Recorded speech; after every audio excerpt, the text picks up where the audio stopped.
मुद्रण की सबसे पहली तकनीक चीन, जापान और कोरिया में विकसित हुई। ये छपाई हाथ से होती थी। तकरीबन 594 ई से चीन में स्याही लगे काठ के ब्लॉक या तख्ती पर कागज को रगड़कर किताबें छापी जाने लगी थीं।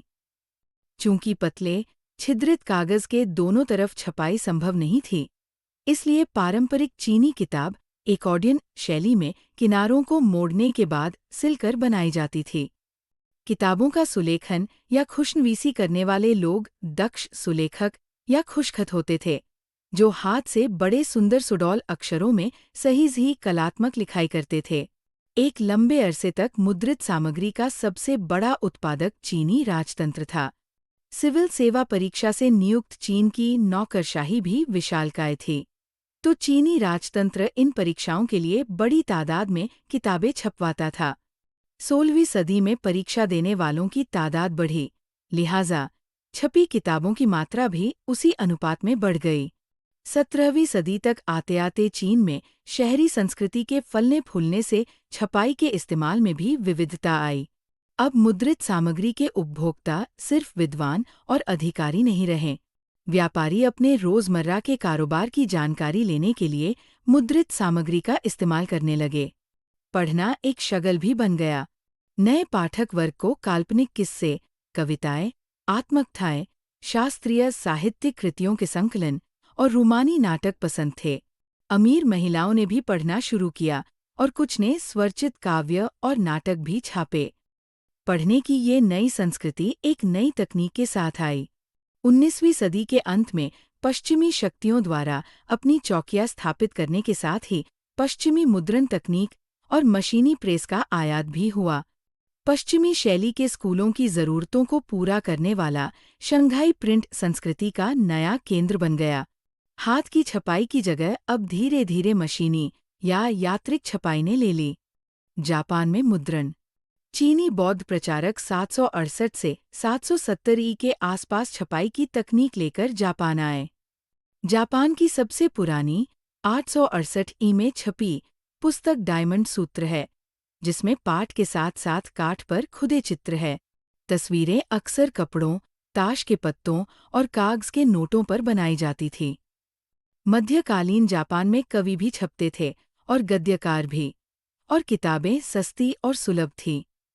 18वीं सदी के अंत में एदो, बाद में जिसे तोक्यो के नाम से जाना गया, के शहरी इलाके की चित्रकारी में शालीन शहरी संस्कृति का पता मिलता है, जिसमें हम चायघर के मजमों, कलाकारों और तवाइफों को देख सकते हैं।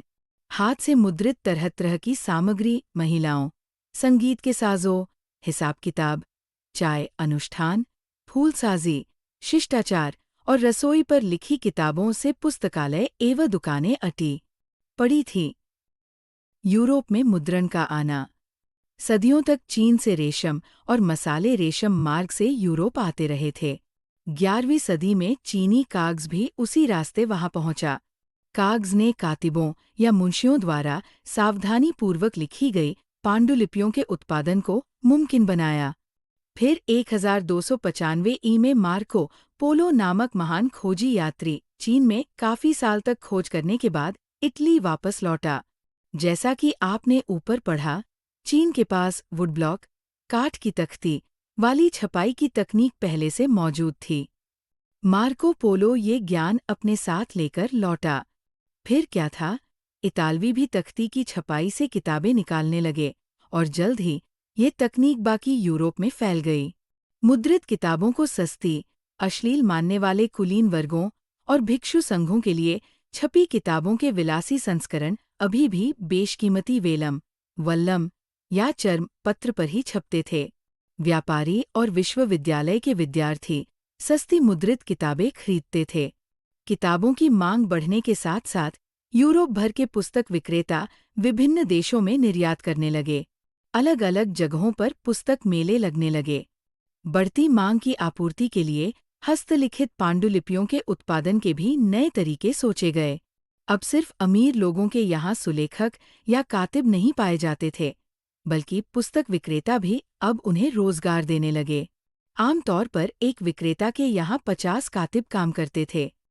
लेकिन किताबों की अबाध बढ़ती मांग हस्तलिखित पांडुलिपियों से पूरी नहीं होने वाली थी। नकल उतारना बेहद खर्चीला, समयसाध्य और श्रमसाध्य काम था। पांडुलिपियां अक्सर नाजुक होती थीं, उनके लाने ले जाने, रखरखाव में तमाम मुश्किलें थीं। इसलिए उनका सर्कुलेशन, चलन, गश्त सीमित रहा तो किताबों की बढ़ती मांग के चलते वुड ब्लॉक प्रिंटिंग, तख्ती की छपाई उत्तरोत्तर लोकप्रिय होता गया। 15वीं सदी की शुरुआत तक यूरोप में बड़े पैमाने पर तख्ती की छपाई का इस्तेमाल करके कपड़े, ताश के पत्ते और छोटी-छोटी टिप्पणियों के साथ धार्मिक चित्र छापे जा रहे थे। जाहिर है कि किताबें छापने के लिए इससे भी तेज और सस्ती मुद्रण तकनीक की जरूरत थी। ऐसा छपाई की एक नई तकनीक के आविष्कार से ही संभव होता, जो 1430 के दशक में स्ट्रासबर्ग के योहान गुटेनबर्ग ने अंततः कर दिखाया। गुटेनबर्ग और प्रिंटिंग प्रेस। गुटेनबर्ग के पिता व्यापारी थे और वह खेती की एक बड़ी रियासत में पल बढ़कर बड़ा हुआ। वो बचपन से ही तेल और जैतून पेरने की मशीनें, प्रेस, देखता आया था।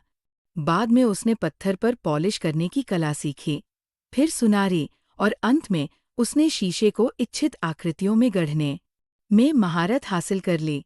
अपने ज्ञान और अनुभव का इस्तेमाल उसने अपने नए आविष्कार में किया। जैतून प्रेस ही प्रिंटिंग प्रेस का मॉडल या आदर्श बना और सांचे का उपयोग अक्षरों की धातुई आकृतियों को गढ़ने के लिए किया गया। गुटेनबर्ग ने 1448 तक अपना ये यंत्र मुकम्मल कर लिया था। उसने जो पहली किताब छापी वह थी बाइबिल। तकरीबन 180 प्रतियां बनाने में उसे 3 साल लगे, जो उस समय के हिसाब से काफी तेज था। पर यह नई तकनीक हाथ से किताबें छापने की तकनीक की जगह पूरी तरह से नहीं ले पाई। शुरू में तो छपी किताबें भी अपने रंगरूप और साज सज्जा में हस्तलिखित पांडुलिपियों जैसी दिखती थी।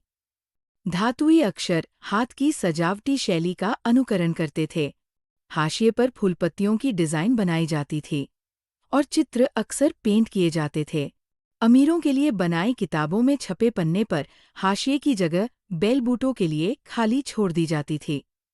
हर खरीदार अपनी रुचि के हिसाब से डिजाइन और पेंटर खुद तय करके उसे संवार सकता था।